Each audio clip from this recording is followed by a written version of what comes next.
நாங்களும் பாட்டாளி மக்கள் கட்சி கூட்டணி வச்சோம். இப்போ அவர்கள் தேசிய ஜனநாயக கூட்டணியில் அவர்கள் இருக்கிறாங்க. நிச்சயம் நம்மோட வருவாங்கன்னு நான் எதிர்பார்க்கிறேன். கூட்டணி ஆட்சி இல்ல, எங்களுடைய கூட்டணி ஆட்சி அமைக்கணும் சொல்றேன். கூட்டணி ஆட்சி அமைக்கணும் சொல்றேன்.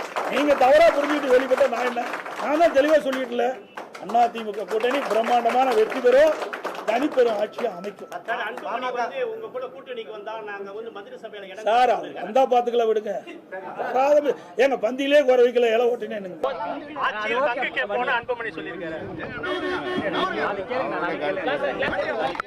ஒரு படம் இருக்கு, படத்துடைய பேர் தெரியும் உங்களுக்கு, சுந்தரன் டிராவல்ஸ்னு.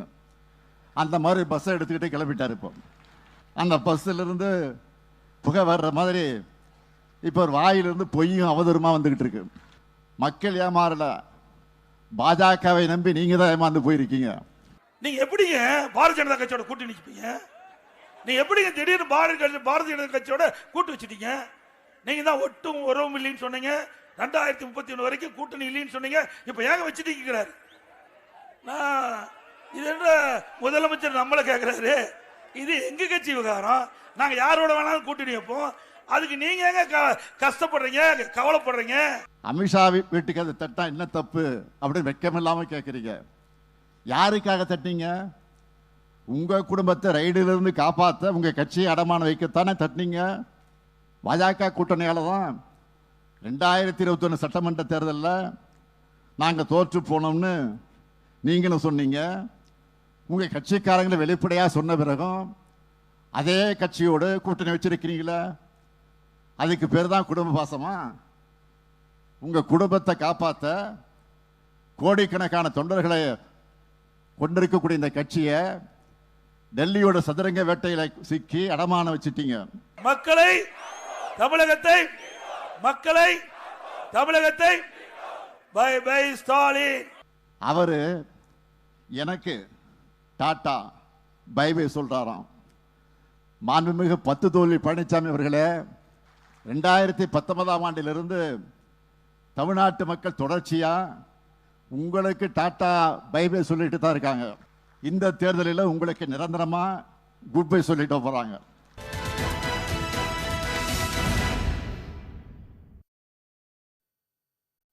வணக்கம், இது கேள்விக்களம்.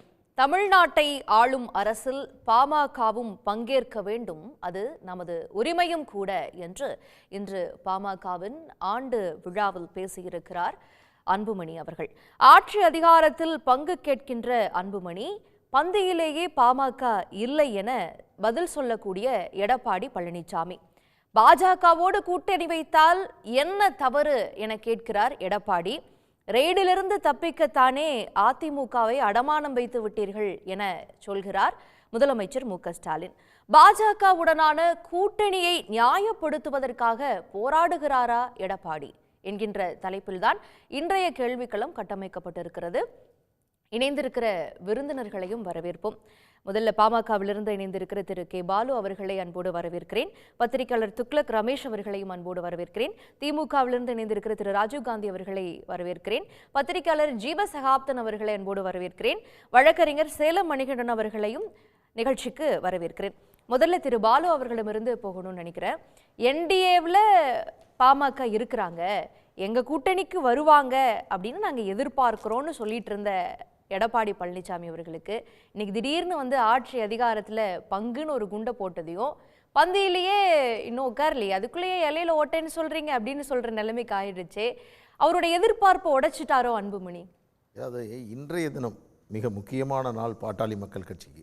ஏனென்றால் 1989 இதே தினத்தில் தான் கட்சி துவங்கப்பட்டு 37 ஆண்டுகளை நாம் கடந்திருக்கிறோம்.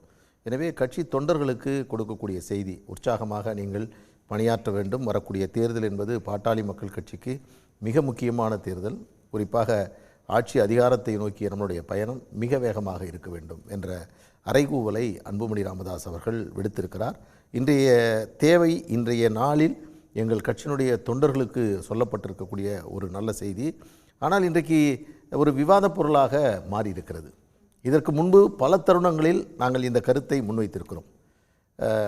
அதே வேளையில் எடப்பாடி பழனிசாமி அவர்கள் பதில் சொன்னதின் காரணமாகவும், தமிழக முதல்வருக்கு அதற்கு ஒரு எதிர்வினை ஆற்றியதன் காரணமாகவும் இதை ஒரு விவாதமாக நீங்கள் எடுத்துக்கொள்வீர்கள். நான் வெளிப்படையாக சொல்லுகிறேன், தமிழ்நாட்டை பொறுத்தவரையில் ஒரு கூட்டணி ஆட்சி, இதை அதிமுக என்றோ திமுக என்றோ தனித்தனியாக பிரித்து பார்க்காமல் பொதுவாகவே நான் சொல்கிறேன், 1967 இன்று வரை 2 இயக்கங்கள் ஆட்சி செய்து கொண்டிருக்கிறார்கள் தொடர்ச்சியாக. கூட்டணி பலம் இல்லாத, அதாவது பெரும்பான்மை இல்லாத சூழலில் கூட அவர்கள் ஆட்சி அமைத்திருக்கிறார்கள். அதற்கான ஆதரவை நாங்கள் வெளியிலிருந்து பாட்டாளி மக்கள் கட்சி, காங்கிரஸ் போன்ற இயக்கங்கள் கூட அப்பொழுது கொடுத்து முன்வந்து கொடுத்திருக்கிறோம். ஆனால் இதற்கு முன்பெல்லாம் ஒரு கூட்டணி ஆட்சி என்று சொன்னால் அது ஸ்திரத்தன்மை இல்லாத ஒரு ஆட்சி என்ற ஒரு விமர்சனம் என்பது அப்பொழுது ஆரம்ப காலத்தில் இருந்தது. ஆனால் இன்றைக்கு அது இல்லை என்பதை நீங்கள் முதலில் புரிந்து கொள்ள வேண்டும். தேசிய அளவில் அப்படியே பாருங்கள், தேசிய அளவில் இன்றைக்கு கூட்டணிக்கு நாங்கள் தரமாட்டோம் அப்படின்னு சொல்கிற திமுகவாக இருந்தாலும் பாட்டாளி அதிமுகவாக இருந்தாலும் இவர்கள் இருவருமே தேசிய அளவில் கூட்டணியில் இடம்பெற்று அமைச்சரவையில் இடம்பெற்றவர்கள். இவர்கள் அறுதி பெரும்பான்மை இருந்தாலும் கூட இன்றைக்கி கூட்டணி என்ற அடிப்படையில் இன்றைக்கு கூட தேசிய ஜனநாயக கூட்டணி மத்தியிலே ஆளுகின்றவர்கள், அவர்கள் அதற்கான வாய்ப்புகளை கொடுத்திருக்கிறார்கள். அதே போன்று பல மாநிலங்களில் கூட்டணி ஆட்சி என்பது நடந்து கொண்டிருக்கிறது. இது ஒரு தவறான கருத்து அல்ல, இது ஏதோ பேராசையின் காரணமாக சொல்லக்கூடிய செய்தியும் அல்ல, மக்களுடைய நலன் சார்ந்ததாக. இன்னும் சொல்லப்போனால் கூட்டணியின் அடிப்படையில் தான் தேர்தலை சந்திக்கின்றோம், தனியாக நின்றால் அந்த அறுதி பெரும்பான்மையை பெற முடியாது என்பதனால்.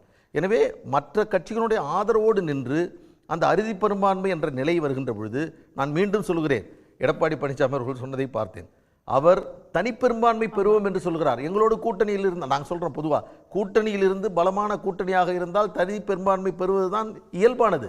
ஆனால் தனிப்பெரும்பான்மை பெற்றாலும் கூட எங்களோடு களத்தில் நின்று கூட்டணியில் இருந்தவர்களுக்கு நாங்கள் அமைச்சரவையில் இடம் கொடுப்போம் என்பதுதான் ஒரு பொதுவானதாக இருக்க வேண்டும். அந்த தனிப்பெரும்பான்மை பெறுவதற்கும் கூட்டணியில் இருக்கக்கூடிய கட்சிகளுடைய வாக்கு சதவீதம் வேற வழியே கிடையாது. நான் எப்படி சொல்றேன், அதிகாரத்திலும் பங்கு கொடுங்க. ஏன் நான் சொல்றேன்னா, இது வந்து பலவீனம் கிடையாது, இது ஒரு பலம். இவர்கள் இருவருமே நீண்ட காலம் 67 இன்று வரை ஆட்சியில் இருந்திருக்கிறார்கள். எங்களை எடுத்துக்கொள்ளுங்கள், நாங்கள் ஒரு 6 நாடாளுமன்ற உறுப்பினர்களை வைத்திருந்தவர்கள். நாங்கள் தேசிய ஜனநாயக கூட்டணியிலும் இருந்திருக்கிறோம், யூபிஏவிலும் இருந்திருக்கிறோம், அமைச்சரவையிலும் இருந்திருக்கிறோம். அந்த அமைச்சரவையில் இருந்ததன் காரணமாக தேசிய அளவில் நடந்த நிகழ்வுகளை பாருங்கள். கிராமப்புற சுகாதார திட்டம், 108 ஆம்புலன்ஸ், பொது இடங்களில் புகைப்பிடிக்கும் தடை சட்டம், இந்த பிராட்கேஜ் கொண்டு வந்தது, இதையெல்லாம் ஒரு சிறிய இயக்கம். தேசிய அளவில் நாங்கள் ஆட்சி செய்ய முடியாது, ஆனால் இதை கொடுத்திருக்கிறோம். இதன் மூலமாக அந்த பெருமையை நாங்களும் சொல்லுகிறோம், இந்த பெருமையை காங்கிரசும் கொண்டாடுகிறது. அதே போன்றுதான் எதிர்காலத்தில் ஆட்சி. இன்னைக்கு எடுத்துங்க, நேற்று கூட நம்ம கர்ம வீரர் காமராஜருடைய பிறந்த நாளை கொண்டாடினோம். அன்றைக்கு அவர் கொண்டு வந்த போன்று பாசன திட்டத்தை நாம் இன்றைக்கு கொண்டு வந்திருக்கிறோமா? பொது விவாதமாக கூட வைங்க, இல்லை.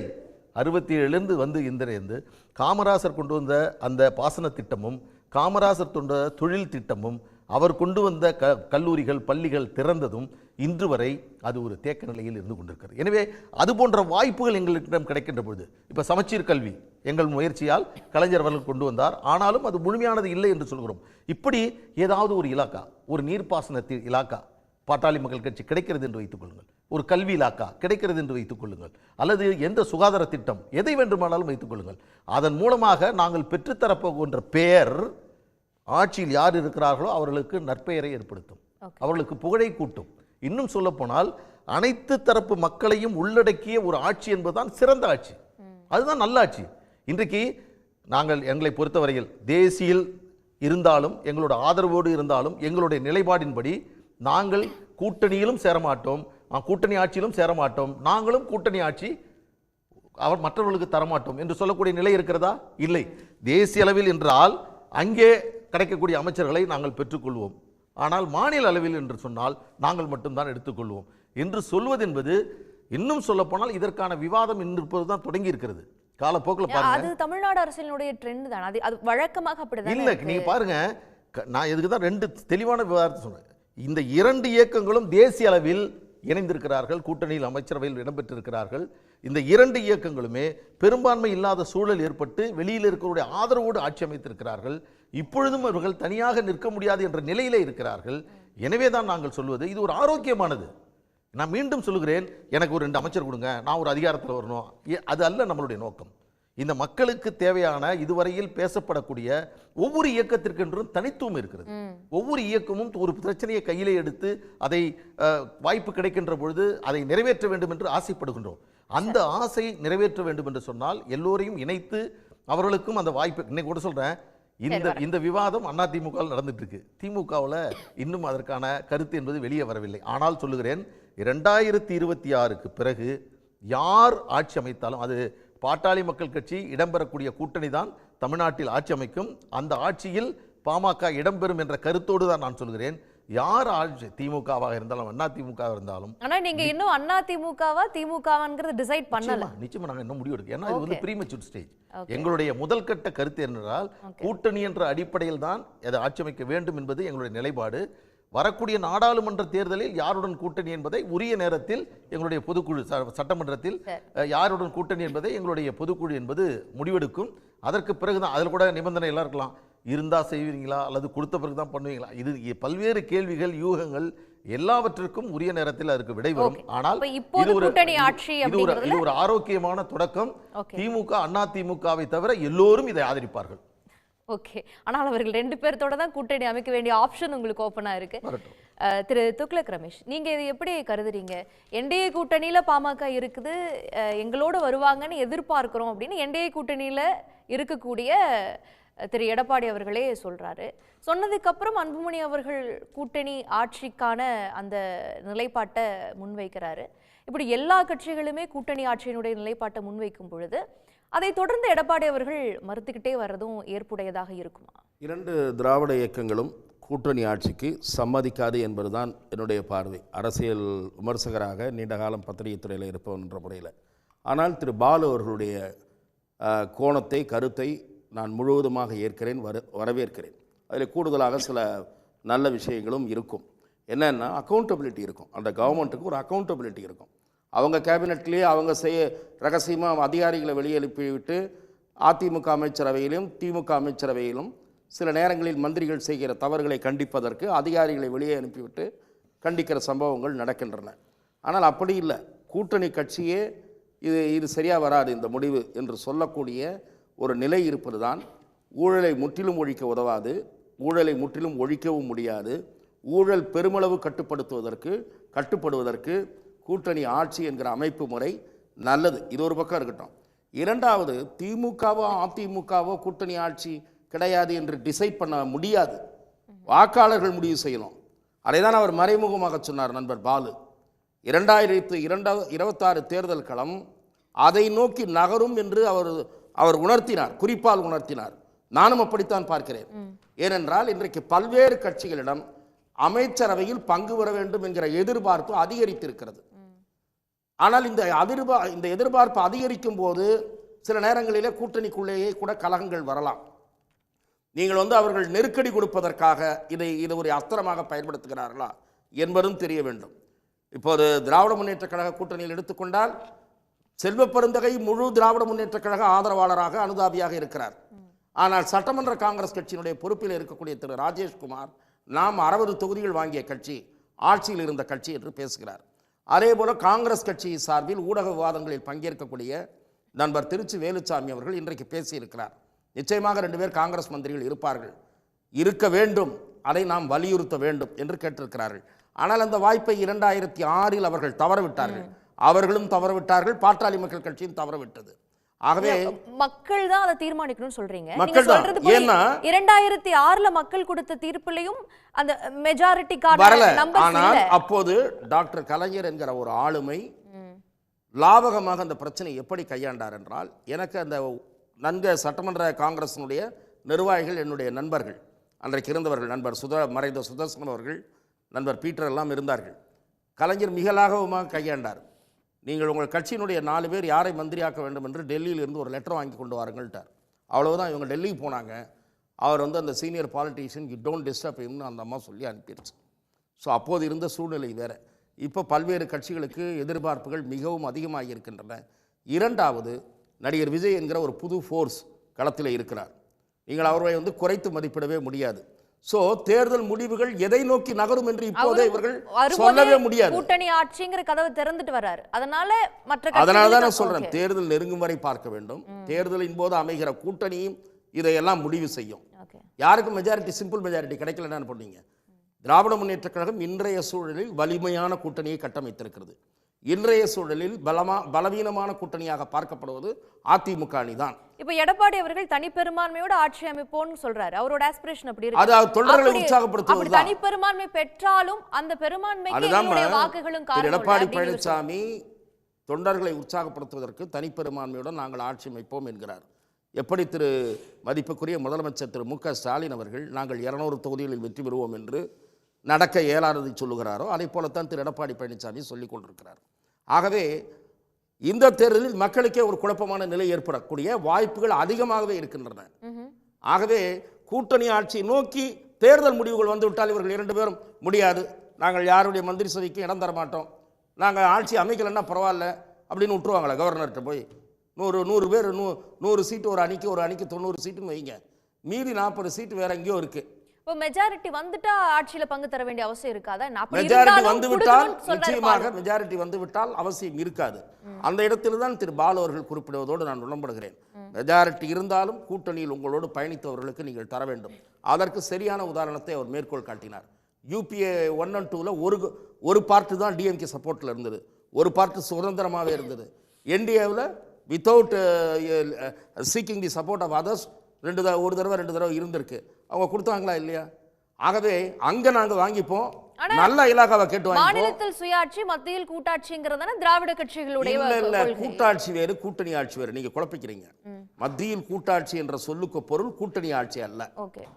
கூட்டாட்சி என்பது தத்துவங்களை உள்ளடக்கியது, ஃபெடரலிசத்தில் சொல்றாங்க. ஆகவே மத்தியிலே வருகிற போது பாலு அவர்கள் அவர் நாசுக்காக சொன்னார், பட்டவர்த்தனமாக சொல்ல வேண்டும் என்றால் டெல்லியில் ஜெயிச்சா 4 இலாக்காவை கேட்டு வாங்கிக்கணும்னு தெரியுது இல்ல, அந்த மாதிரி நாங்கள் கூட இருக்கிறவங்களுக்கு கொடுங்கன்னு கேட்கிறார். அவ்வளோதான், அவ்வளோ காரமாக சொல்லலையே தவிர எங்களால் தானே ஜெயிச்சிங்கன்ற வார்த்தையை சொல்றாரு. அதாவது நாங்களாம் சேர்ந்து தானே. நண்பர் திருமாவளவன் இன்னி கூட பேசியிருக்காரு, 5 ஓட்டு திமுக கொடுத்தா 1 ஓட்டு என்னதுன்றாரு. அப்போ மீறி ஒன்று மதிமுக சொல்லுமா, கம்யூனிஸ்ட் சொல்லுமா, அப்படின்னா திமுக ஓட்டு கிடையாதா? 5 ஓட்டுன்றதுல 1ன்றதுலாம் இயற்கை இயலாத வாதம் என்ன? அவர்களெல்லாம் உறுதுணையாக இருந்துதான் ஒரு கூட்டணியாக சேர்ந்துதான்.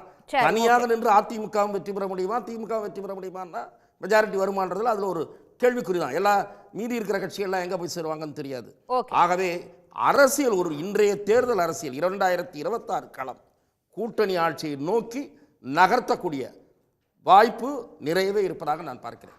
ஓகே திரு சேலம் மணிகண்டன், நீங்க எப்படி பார்க்கறீங்க? தனிப்பெரும்பான்மையோடு அதிமுக ஆட்சி அமைக்குங்கிற நம்பிக்கையை எடப்பாடி அவர்கள் சொல்றாரு. ஆனால் கூட்டணி ஆட்சி தான் ஆட்சியில பங்கு வேண்டும் என்று கூட்டணியில் இருக்கக்கூடிய கட்சிகள், கூட்டணிக்கு வரும் என்று எதிர்பார்க்கப்படக்கூடிய கட்சிகள்லாம் சொல்றதை பார்க்கும் பொழுது அந்த தனிப்பெரும்பான்மையோடு ஆட்சி அப்படிங்கிறதுல ஒரு பெரிய கேள்வி எழுதோ?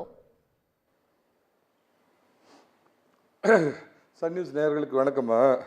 அதாவது திரு அதிமுகவுடைய பொதுச்செயலர் எடப்பாடி பழனிசாமி பாமக பந்தியிலேயே இல்லை அப்படின்னு இன்னைக்கு சொன்னாருங்கிற மாதிரி ஒரு செய்தியை நானும் பார்த்தேன். அவர் எந்த பாமகவை சொன்னார்னு எனக்கு தெரியலம்மா. தைலாபுரம் பாமகவை சொன்னாரா இல்ல பனையூர் பாமக அதுக்குள்ள அவர் போக விரும்பலன்னு சொல்லிட்டாரு, தெரியல. இல்ல நான் அடுத்து சொல்லி முடிக்கிறேருங்க. எதுகை மோனையா சொல்ல விரும்பினாலும் உண்மையாலுமே மிகுந்த மனவேதனையோடு சொல்றேன். திரு கருணாநிதி அவர்களுக்கு பின்பு ஒரு சீனியர் மோஸ்ட் தலைவர் திரு மருத்துவர் ராமதாஸ் அவர்கள் தான் வளர்த்த கட்சி அவர் அணுவா பார்த்து செதுக்கி 80,000 கிராமம் தோறும் நடந்து போய் அந்த வளர்ந்த கட்சியை அவர் காலத்திலேயே கண்ணு முன்னாடி அழிக்கணும்னு அவர் நினைக்கிறது ஒரு துரதிர்ஷ்டம். காலத்தையும் சூழ்நிலையும் புரிஞ்சுக்கிட்டு கட்சி எதிர்காலம் யாருக்கிட்ட இருக்கு அதெல்லாம் போயிட்டு இருக்கும் பொழுதுதான்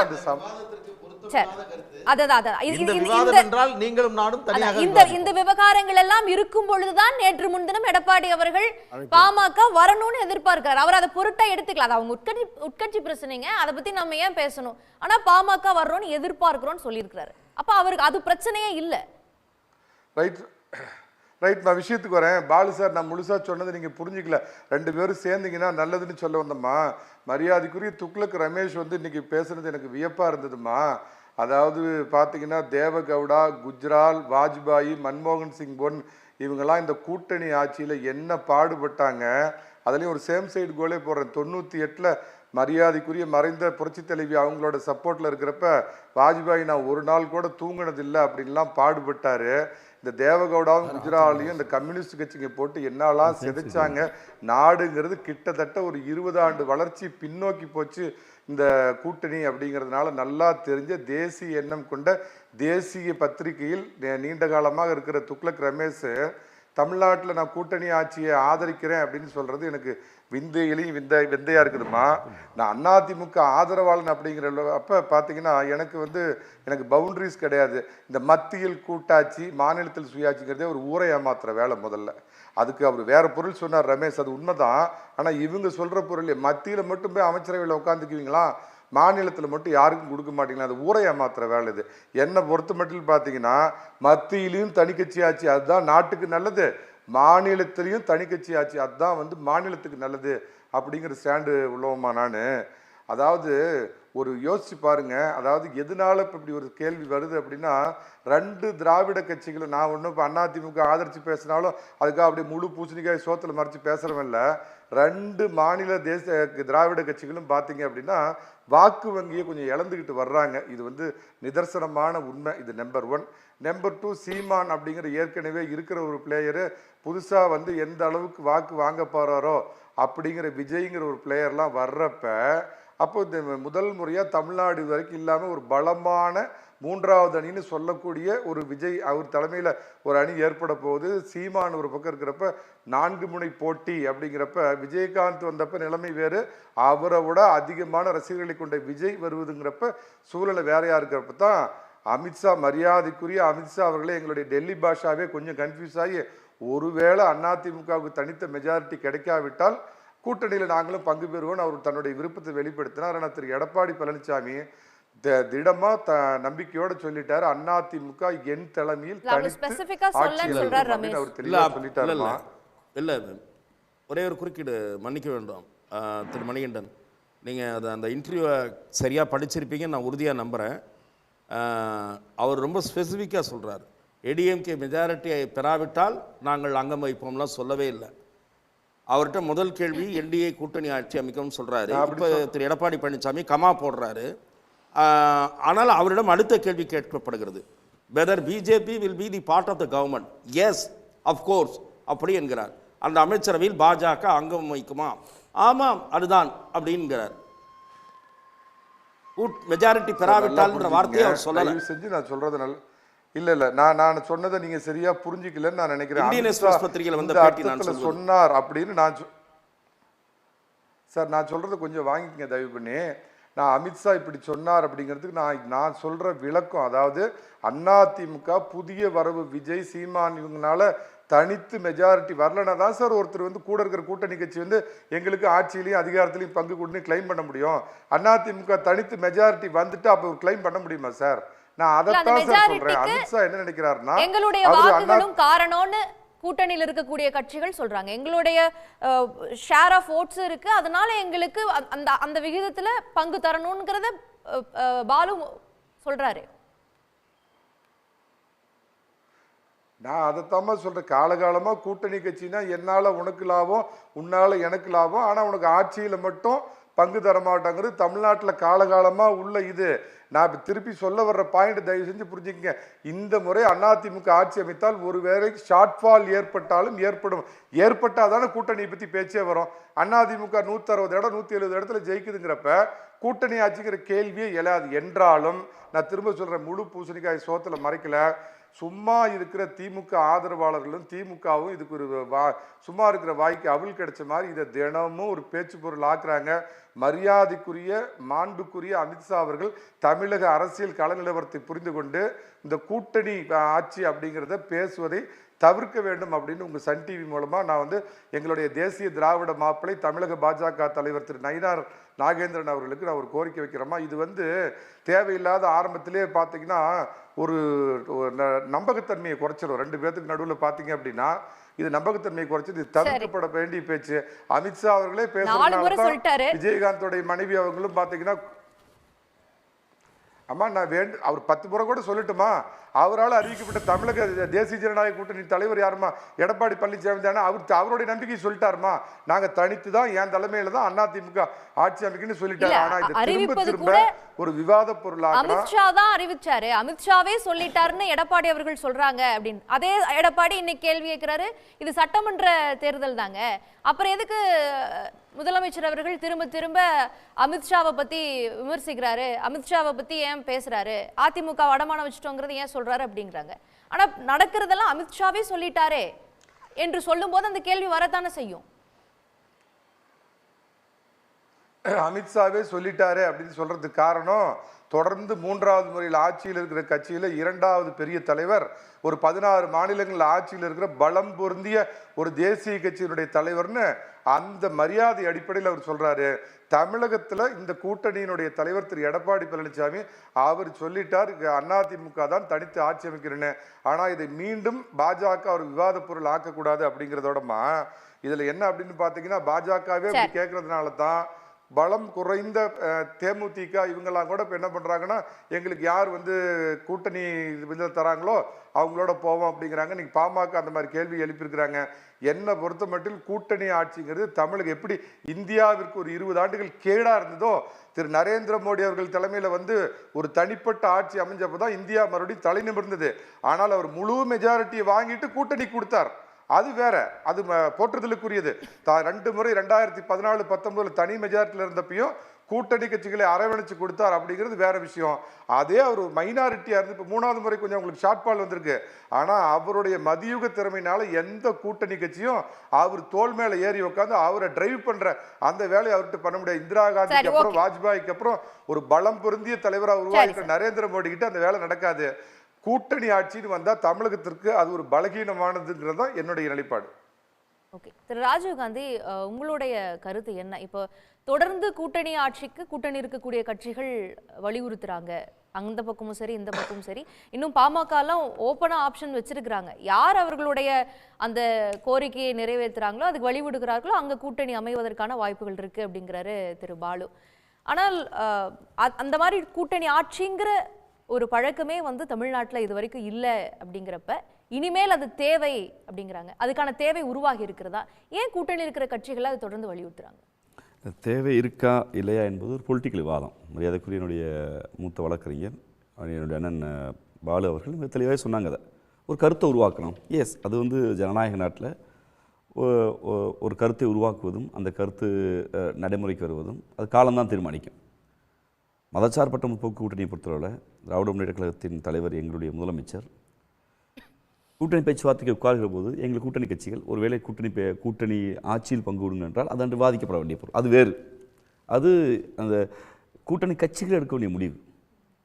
ஒரு எங்கள் கூட்டணியை பொறுத்தவரை இங்கே இருக்கக்கூடிய அண்ணன் திருமாவர்களோ மார்க்சிய இந்திய கம்யூனிஸ்ட் கட்சியை பொறுத்தவர்களோ இன்னும் காங்கிரஸ் பெரிய இயக்கமோ மறுமலர்ச்சி திராவிட முன்னேற்றமோ அந்த கருத்து குறித்து வாதம் இல்லை. இல்லை வருங்காலத்தில் வரலாமா அப்படின்னு பத்திரிகையாளர் குருமூர்த்தி சார் ரமேஷ் சொல்கிறாரு. இது ஒரு வாதம், அது அந்த வாதம் ஆரோக்கியமாக இல்லைங்கிறது வேறு.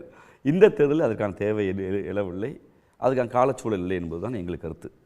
ஆனால் இது ரெண்டில் போட்டு எல்லாமே குழப்பிக்கிறாங்க. மறைந்த எங்களுடைய தலைவர் முத்தமிழ் கலைஞர் அவர்கள் பேரறிஞர் அண்ணாவுடைய மறைவுக்கு பின்பு 50 முழக்களை எங்களுக்கு விட்டு சென்றார். திராவிட முன்னேற்ற கழகத்திலேயே 5 பிரின்சிபல் பாலிசியில் மிக முக்கியமாக மத்தியில் கூட்டாட்சி, மாநிலத்தில் தன்னாட்சி. அப்படி என்றால் மத்தியில் ஆளுகிற அது ஏதோ ஒரு கட்சி ஆண்டாலும் எங்கள் கூட்டணிக்கு சீட்டு கொடுக்கணும் இல்லை, அது அல்ல. அதற்கு மாறாக இந்தியா என்பது பல்வேறு மொழி பேசுகிற மக்கள் வாழ்கிற நாடு. நாட் ஒன்லி ஹிந்தி, காஷ்மீரில் காஷ்மீரி பேசுகிறாங்க, ராஜஸ்தானில் மார்வாரி பேசுகிறாங்க, குஜராத்தில் குஜராத்தி பேசுகிறாங்க. ஒவ்வொரு தேசிய இனங்களாக இங்கே தென்னிந்தியாவில் தெலுங்கை, தமிழை, கன்னடத்தை, மலையாளத்தை கொண்டு பல்வேறு மொழி பேசுகிற மாநிலங்கள் இருக்காங்க.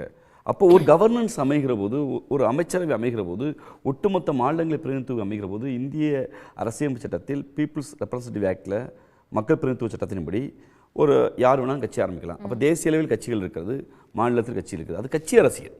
ஆனால் அடிப்படை அரசியலமைப்பு சட்டம் என்பது மொழிவழி தேசியம் பேசுகிற இந்த நாட்டில் மொழிவழி மாநிலங்களாக மாநிலம் பிரிக்கப்பட்டிருப்பதால் ஒவ்வொரு மொழி பேசுகிற மக்களுக்கும் அவருடைய பிரதிநிதித்துவம் பாராமலத்திருக்க வேண்டும். அவர் பாஜக இருக்கலாம், காங்கிரஸாக இருக்கலாம், இல்லை சுயேட்சையாக இருக்கலாம், மக்கள் யாருக்கு ஓட்டு போடுறாங்களோ அவங்க இருக்கலாம்.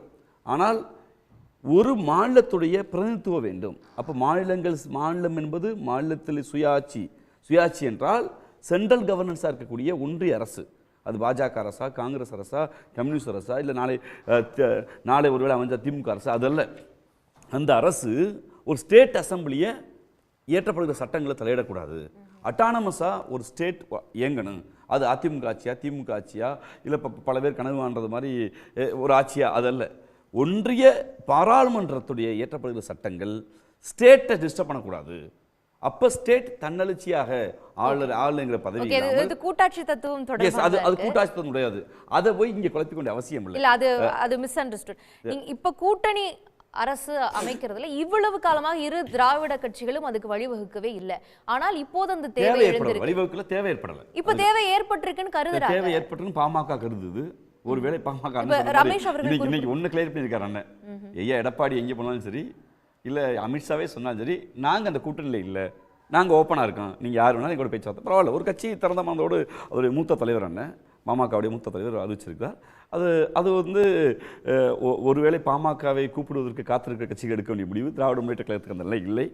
அது வந்து ஒவ்வொரு கூட்டணியை பொறுத்து. இப்போ வந்து அதாவது முடிச்சிடறேன். நம்ம இப்போ அது நம்மளா கூட்டணி ஆட்சி பற்றி பேசுகிறோம். ஒரு தலைவர் ஆடு மாடுகளை கூட்டிக்கிட்டு, மரங்களை கூட்டிக்கிட்டு, படகை கூட்டிக்கிட்டு கூட்டணி ஆட்சிங்கிறாரு. அப்போ ஒவ்வொருத்தருக்கும் ஒரு தேவை இருக்குது. அப்போ இது வந்து அந்த கட்சியுடைய கூட்டணிகள் சேர்ந்து முடிவடைய ஒழிய, ஆனால் விவாதம் பண்ணணுமானா அந்த கருத்தை வந்து விவாதிக்கக்கூடாதுலாம் திமுக சொல்லலை. அது ஒரு ஒரு கலச்சூழலை, அது ஒரு ஆரோக்கியமான விவாதம் என்று அவர் விரும்புகிறார்கள், பண்ணிக்கொள்ள வேண்டும். எங்களை குறுக்கீட்டுக்கு அனுமதிப்போம். திரு ரமேஷ் அவர்கள் குறுக்கிட விரும்பினார், மணிகண்டனும் குறுக்கிட விரும்பினார். திரு ரமேஷ் இல்லை, அவர் வந்து பாட்டாளி மக்கள் கட்சி இந்த குரலை எழுப்பியிருப்பது போல எங்கள் அணியில் இல்லை என்றால் அது தவறான தகவல். சட்டமன்ற காங்கிரஸ் கட்சியினுடைய பொறுப்பில் இருக்கக்கூடிய ராஜேஷ்குமார் அவர்கள் கூட்டணி ஆட்சியை நாம் வலியுறுத்த வேண்டும், கூட்டணி ஆட்சி நமது நோக்கமாக இருக்க வேண்டும் என்று பேசியிருக்கிறார். திருமாவளவன் அவர்களும் ஒன்றுக்கும் மேற்பட்ட முறை அது பற்றி பேசியிருக்கிறார். ஆகவே திராவிட முன்னேற்ற கழக அணிக்குள்ளும் இந்த குரல்கள் எழுந்திருக்கின்றன என்பதை நாம் திருமா அவர்கள் அதுக்கப்புறம் விளக்கமும் கொடுக்கிறார் இல்லையா? இல்ல, என்ன பொறுத்தவரை துக்ளக்கூடிய ஆசை அதுவா இருக்கலாம். வெளிப்படையா சொல்றேன், துக்ளக்கூடிய ஆசையாகவும் ரமேஷோட ஆசை அதுவா இருக்கலாம். திராவிட முன்னேற்ற கழகத்தில் இருக்கிற கட்சிகளின் ஆசை அது அல்ல. இதை நான் இதோட முடிக்க விரும்புறேன். இல்ல, அது பிளாக் அண்ட் ஒயிட்ல வந்திருக்கு. It is not my wish, it is not my. நான் உங்களுடைய விவாதத்தை பார்க்கிறேன். ஆனா ஒவ்வொரு முறையும் பத்திரிகையில ராஜேஷ்குமார் அளித்த பேட்டி வெளிவந்திருக்கிறதா இல்லையா என்பதை நண்பர் ராஜீவ்காந்தி சொல்லணும். நான் சொல்றது அதுல ஒன்றும் தப்பு இல்லை. நான் அந்த கூட்டணியில் இதனால் பாதிப்பு வரும்லாம் நான் சொல்லலை. இதெல்லாம் நான் அதனால தான் முதல் சுற்றிலேயே சொன்னேன், இதெல்லாம் கூடுதல் சீட்டு கொடுப்பதற்கான இன்னொரு விதமான அழுத்தம் அப்படின்னு நான் சொன்னேன். ஆனால் என்னுடைய பார்வை என்னன்னு தனி. அது என்னன்னா 2026 தேர்தல் களமே, அதனுடைய முடிவுகளே அதை நோக்கி நகரக்கூடிய வாய்ப்பு இருக்கிறது. அப்படிதான் இருக்கா? அப்படி இல்லை, என்னை பொறுத்தவரை அப்படி இல்லை. எங்கள் கூட்டணி பொறுத்தவரை அப்படி இல்லை. மக்கள் மன்றத்தில் இங்கே பொறுத்தவரை வந்து எம்.கே. ஸ்டாலின் வர்சஸ் அதர்ஸ் தான். மணிகண்டன் ஏதோ உங்ககிட்ட கேட்க நான் முடிச்சுட்டா அடுத்த கேள்வி கேட்கலாம். முதல் சுற்றில் நீங்கள் 1000 கேள்வி அவர் கேள்வி கேட்டார். ராஜீவ்காந்தி, உங்க அனுமதியோட ஒரே ஒரு கேள்வி. நான் கேள்வி தயவுசெய்து கேள்வி அனுமதியோட கேட்கிறேன். தயவுசெய்து கேள்வி திராவிட தேசிய மனமாச்சரியம் இல்லாம கேட்கிறேன். வயதில் என்னோட சிறியவர், நீங்க வயதில் என்னோட சிறியவரா இருந்தாலும் இந்த மத்தியில் கூட்டாட்சிங்கிறதுக்கு ஒரு விளக்கம் சொன்னீங்க. அதாவது பல்வேறு மொழி பேசுற, இடம் பேசுற எல்லாத்துக்கும் வந்து பாத்தீங்கன்னா கூட்டாட்சி கொடுக்குறீங்க. உதாரணத்துக்கு நான் ஒண்ணு கேட்கிறேன், மாநிலத்துல மட்டும் சுயாட்சி அப்படின்னு ஒரு கொள்கை சொல்றீங்கல்ல, உள்ளபடியே தெரிஞ்சுக்கிறதுக்கு கேட்கிறேன். தமிழ்நாட்டில் தமிழ் பேசும் மக்கள் இருக்கிறான், தெலுங்கு பேசும் மக்கள் இருக்கிறான், மலையாளம் பேசும் மக்கள் இருக்கிறான், உருது பேசும் மக்கள் இருக்கிறாங்க, இது இல்லாம பிற மொழி பேசும் மக்கள் இருக்கிறாங்க. அனைத்து மாவட்டத்தையும் சேர்ந்தவங்களுக்குலாம் பிரதிநிதித்துவம் கொடுக்கும் அப்படின்னு நம்ம கொடுக்க முடியுமா? அனைத்து மதத்துக்கும் சேர்ந்தவனுக்கு பிரதிநிதித்துவம்லாம் கொடுத்தா தானே இதுவும் அப்போ ஒரு கூட்டாட்சியா இருக்கும். அப்ப இங்க மட்டும் என்ன மத்தியில் கூட்டாட்சி, மாநிலத்தில் சுயாட்சி, மத்தியில் கூட்டாட்சி தான், மாநிலத்தில் கூட்டாட்சி, இந்த அடிப்படையில் கொண்டு வர முடியுமாங்கிறது என்னுடைய கேள்வி. பரவாயில்ல, உண்மையிலேயே திராவிடம்ங்கிற சொல்லுக்கு அதிமுக ஆதரவாளருக்கு அர்த்தம் தெரியவில்லை. மாநில சுயாட்சி பேசிய பேரறிஞர் அண்ணாவின் தத்துவத்திற்கு அவர்களின் சம்மதம் இல்லைங்கிறத என்னுடைய அண்ணன் பெரும் மரியாதைக்குள்ள வயதில் மூத்த அண்ணன் மணிகண்டன் அவர் நிரூபித்திருக்கிறார். அதாவது தமிழ்நாடு என்பது ஒரு ஸ்டேட். அங்கே தமிழ் பேசுகிறவங்க இருக்காங்க, தெலுங்கு பேசுகிறவங்க இருக்காங்க, மலையாளம் பேசுகிறவங்க இருக்காங்க, மாற்று மொழி பேசுகிறவங்க எல்லாரும் இருக்காங்க. ஒரு ஸ்டேட் அட்டானமஸ். ஒரு ஸ்டேட்டுங்கிறது கான்ஸ்டியூட்டட், இந்தியாவோட அரசியல் சட்டத்தின்படி ஏற்பாடு செய்யப்பட்ட ஒன்று. ஒரு மாவட்டம் என்பது நிர்வாக வசதிக்கு பிரிக்கப்பட உண்டு. இங்கே மாவட்ட கட்சி வச்சு இருக்கா, வட்டார கட்சி இங்கே கட்சி இருக்கா? அப்படி ஒன்றும் இல்லையே. நீங்கள் இங்கே இந்த அரசியமைப்பு சட்டத்தின்படி இயங்குகிற மாநிலம் ஒன்றியம்.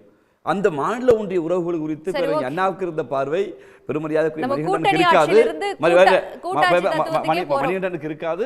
அதான் எடப்பாடி நிலைப்பாடு எங்களுக்கு தெரியும். நான் இங்க பேச வந்துடுறேன். இன்னைக்கு எங்களுடைய முதலமைச்சர் அவர்கள் பேசிய விவாதம் மிக முக்கியமானது. எடப்பாடி பழனிசாமி அவர்கள் பாஜகவோட கூட்டணி வைத்தால் என்னன்னு பேசுறாங்க. அப்போ வந்து ஏன் எங்களை பார்த்து எங்கள் முதலமைச்சர் இப்படி சொல்றாரே, ஆட்சியை பண்ண ஒரு ரொம்ப வெகுளித்தனமாக பேசுவதாக நினச்சிருக்காரு. மிக முக்கியம், அண்ணன் மரியாதைக்குரிய பாலு அவர்கள் இந்த விவாதத்தை ஆரம்பிச்சு வச்சாரு. ஒருவேளை சந்தர்ப்ப சூழலில் அந்த வாதங்களில் வந்து அது எக்ஸ்டன் ஆகலை. நாங்கள் ஆட்சியில் இருந்தபோது 108 பற்றி வாதிச்சோம், 2-3 திட்டங்களை சொன்னார். பரவாயில்ல. இங்கே பாஜக கூட்டணியில் அதிமுக இது இருந்திருக்குது. கடந்த 4 ஆண்டுகளில் எடப்பாடி முதலமைச்சர் அந்த காலத்தில் நாங்கள் வெளியிலேருந்து ஆதரிக்கிறோம் அப்படின்னு இங்கே இருக்கக்கூடிய வேளாண்மை சட்டங்களுக்கு சிஏக்கு ஒரு கருத்துருவாக்கத்தை பண்ணார். பல நாசகர மக்கள் விரோத சட்டங்களை ஆதரித்தார். ஆனால் நாங்கள் மினிஸ்டர்லாம் இல்லைங்க, பெருந்தன்மையாக இருக்கின்றார். நாங்கள் கேட்குறது, ஒரு மக்கள் விரோத ஒரு மத அடிப்படைவாத கட்சி நாட்டை ஆண்டு பிளவுபடுத்துகிற போது நீங்கள் அந்த கட்சி ஆதரிச்சிங்க கேட்டால் நீங்கள் திமுக ஆதரவு கொடுக்கல சார். அந்த கேள்வி வைக்கிறாரு. இன்னொன்று வந்து 16 ஆண்டு காலம் நீங்களும் வந்து மத்தியில் வந்து ஆட்சியில் பங்கு பெற்றிருந்தீங்க அப்படிங்கிறதையும் வந்து அவர் என்ன வாங்கியிருக்கீங்க, என்ன கொண்டுட்டு வந்து என்ன வித்தியாசம்னா, மரியாதை எடப்பாடி பழனிசாமி பேசும்போது தமிழகத்தை மீட்போம் மக்களை காப்போங்கிறார். இங்கே ஒரு அரசியல் கட்சிக்கு people welfare and state welfare, ஒரு ஸ்டேட் பார்ட்டிங்கில் அவர் தெளிவாக இருக்கார். இந்த பீப்புள் வெல்ஃபேரில் இந்த 4 ஆண்டுகளில் தமிழ்நாட்டு மக்களுக்கு கொடுக்க வேண்டிய பல நிதிகளை அவர் கோரி பெறினாரானா கோரி பெறலை. குறிப்பாக திராவிட முன்னேற்ற கழக அரசு மரியாதைக்கு வாஜ்பாய் அவர்களோடு காமன் மினிமம் கிராம் போட்டு இந்த ஹரப்பா மோகஞ்சதாரோ நாகரிகத்தை சரஸ்வதி நாகரிகம் குறித்து பேசக்கூடாதுன்னு நாங்கள் சொன்னோம். காஷ்மீருடைய அதிகார குறைப்பு குறித்து பேசக்கூடாதுன்னு சொன்னோம். இன்னொன்று இப்படி பொது சிவில் சட்டம் குறித்து பேசக்கூடாதுன்னு சொன்னோம். சேது சமூக திட்டத்தை ஆதரிக்கணும்னு சொன்னோம். இங்கே மும்மொழி கொள்கையின் பேரில் இந்தியை திணிக்கக்கூடாதுன்னு சொன்னோம். அதெல்லாம் அப்படியே அமைதியாகவே இருந்துச்சு, கணத்தில் போட்ட கல்லாவே இருந்துச்சு. அவர்கள் எத்தனைக்கல ஏன் அப்போது இருந்த பாமகவும் அதில் மிக உறுதியாக இருந்தது. நான் பாலவர்களுக்கு தெரியும், அதனால் நான் குறிப்பிட விரும்புகிறேன். ஆனால் பின்னாடி இந்த இந்த இப்போ ஏடிஎம்கே அலைன்ஸில் இருந்த ஒன்றிய அரசு இன்னைக்கு இப்போ ஒரு பாராமட்டத்துக்கு மட்டும் உள்ளே வெளியே ஆட்ட வெளியிட்டு வெளியே வந்துட்டார். இப்போ கூட்டத்தில் இருக்காரு. இப்போ தமிழ்நாடு அரசு கேட்குறது புதிய கல்விக் கொள்கை, இந்த நேஷனல் எஜுகேஷன் பாலிசியை மோடி திணிக்கக்கூடாதுன்னு சொல்கிறார். மோடி திணிக்காதுன்னு சொல்கிறேன். ஒரு அறிக்கை சார் திணிக்காதீங்க சார், ஒரு போராட்டம், ஒரு கண்டன அறிக்கை, ஸ்கூல் எஜுகேஷனுக்கு வர வேண்டிய 2500 கோடி வரணும்னு நான் கேட்குறேன். ஒரு அறிக்கை, என்ன பதில் சொல்லியிருக்காருன்னா 16 ஆண்டுகள் நிதியை கேட்டு பெற்றிருக்க வேண்டியதானே அப்படின்னு. அதாவது இந்த பாலத்துக்கு போடுறதில்ல, நாங்கள் கூட்டணியில் இருக்கோம். ரெட்டை இன்ஜின் சர்க்காரை நீங்கள் நடத்தினீங்க. இந்த ரெட்டை இன்ஜின் சர்க்கார் நடத்துகிற போது நீங்கள் இருக்கும்போது தான் அன்று தடுத்து வைக்கப்பட்ட நீட் வந்து நீதிமன்றத்தை துறவுன்னு பாமக சொல்லுது, சாரி பாஜக சொல்லுது, உள்ள வருது. இங்கே குடியுரிமை சட்டம் குறித்து விவாதிக்கப்படுகிறது, காஷ்மீர் அதிகாரம் பறிக்கப்படுகிறது, சேது சமுத்திர திட்டத்திலிருந்து ஸ்டே நடக்குது, நீதிமன்றத்தில் அவங்க வாதாடுறாங்க. இப்படி இந்த ஸ்டேட் அட்டானமஸ் என்று பேர் அண்ணா சொல்லிக் கொடுத்த கொள்கைக்கு விரோதமாக ஒட்டுமொத்தமாக பாஜக இருந்தபோது தன் பதவி சுகத்திற்காக சின்னத்தை பாதுகாப்பதற்காக எடப்பாடி பழனிசாமி அமைதியாக இருந்தார் என்பதுதான் முதலமைச்சர் குற்றச்சாட்டு. இன்னைக்கு ஓகே திரு ஜீவசகாப்தன், பாஜகவோடு கூட்டணி வைத்தால் என்ன தவறு அப்படின்னு எடப்பாடி அவர்கள் கேள்வி கேட்கிறாரு. பாஜகவிடம் அதிமுகவை அடமானம் வைத்து விட்டீர்களே, அமித்ஷாவிடம் அடமானம் வைத்து விட்டீர்களே அப்படின்னு முதலமைச்சர் அவர்கள் சொல்றதை பார்க்கிறோம். அமித்ஷாவே தானே இந்த கூட்டணியை அறிவிச்சாரு, இந்த கூட்டணிக்கு இபிஎஸ் தான் தலைவர் என்பதையும் அமித்ஷாவே தானே உறுதி செய்தாரு. தொடர்ந்து இது போல பாஜகவை இழுப்பது சரியா அப்படிங்கிறதையும் எடப்பாடி அவர்கள் சொல்றாரு. இன்னொரு பக்கம் இந்த கூட்டணி ஆட்சி என்கின்ற விவாதம் தொடர்ந்து எழறதை பார்க்கிறோம். அதற்கான சூழல் இப்போது இருக்கக்கூடிய தேர்தல் களத்தில் எழுந்திருக்கிறதுங்கிறதையும் கூட்டணி இருக்கக்கூடிய கட்சிகள் சொல்றாங்க. அப்படி ஒரு சூழல் தான் நிலவுதா?